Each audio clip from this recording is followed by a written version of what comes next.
Announcement guys, lalabas na. Ay, sa inyo!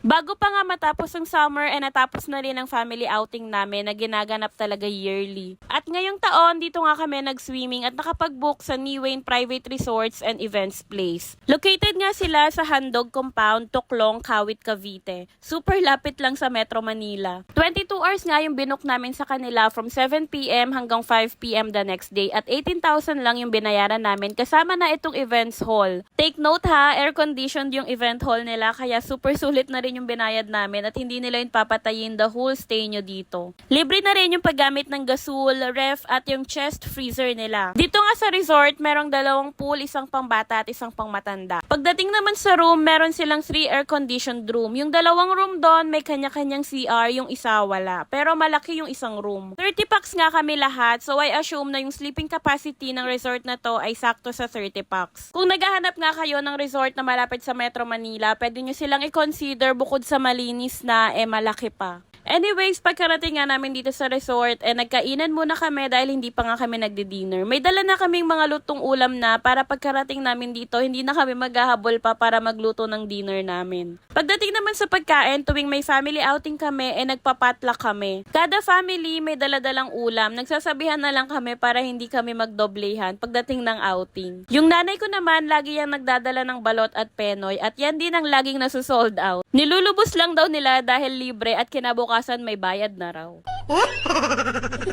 And as usual, itong mga batang ito, pagkarating ng resort, hindi kumain ng unang ginawa, kundi maglublob at lumangoy na. Nakakatuwa nga kasi yung pool ng pambata ay abot na abot nila, kaya super nag-e-enjoy din sila. Mas lalong nag-enjoy nga tong mga batang to nung binuksan na yung RGB lights ng pool. And syempre, kapag may outing, hindi mawawala ang ihaw-ihaw. Meron kaming isaw, hotdog at barbecue. Kaso itong pinsan ko hanggang dito sa outing namin, dinala yung pagka-business minded niya. Dinala ba naman yung mga paninda niya? Char.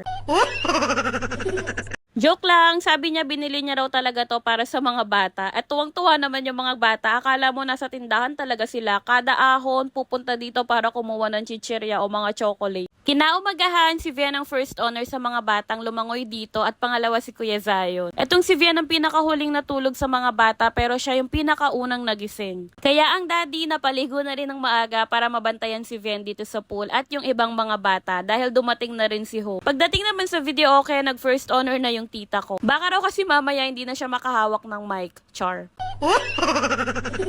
Grabe, feel na feel niya pa yung pagkanta niya. Baka maiyak kami niyan ha. Char.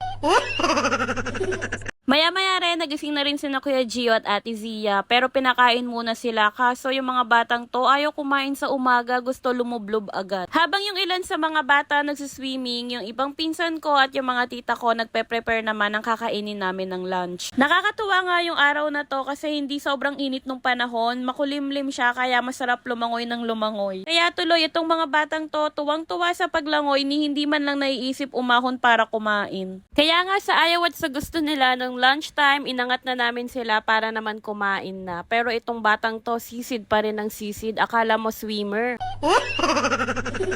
This year nga, hindi kami nag-boodle fight. Hindi ko alam kung bakit. Nagkatamaran nga yata kung sinong magse-setup dito sa lamesa. Kaya ang ending, nilagay na lang namin yung pagkain sa isang lamesa na parang buffet style. Tapos kanya-kanyang kuha na lang kami at sabay-sabay kaming kumain dito sa lamesa. Para na rin kaming nag-boodle fight dahil sabay-sabay kaming kumain. Kanya-kanyang plato nga lang. Tapos itong si Ven, sinubuan na lang siya ng daddy para makakain ng madami. Meron nga rin kaming pinrepare dito na nachos, pero kanya-kanya kaming timpla. Meron lang kami ditong chips, tapos kanya-kanyang lagay na lang ng giniling, gulay, kamatis at cheese. Ginaya nga lang namin yung napapanood namin online, yung bring your own bag of chips, tapos titimplahan ng mga toppings for nachos. Mas okay nga rin to kasi mauubos mo talaga yung ititimpla mo kaysa magtimpla ka ng super daming nachos tapos ang ending hindi mauubos, sayang lang. After mag-lunch, diretso na agad sa pool dahil susulitin na namin yung mga natitirang oras namin dahil hanggang 5 p.m. lang kami nakabook dito. Mother's Day nga rin pala nung araw na to, kaya Kaya sa sobrang dami ng pagkain, feeling namin, yun na yung celebration namin ng Mother's Day. O, diba? Isang handaan na lang. Nakatipid.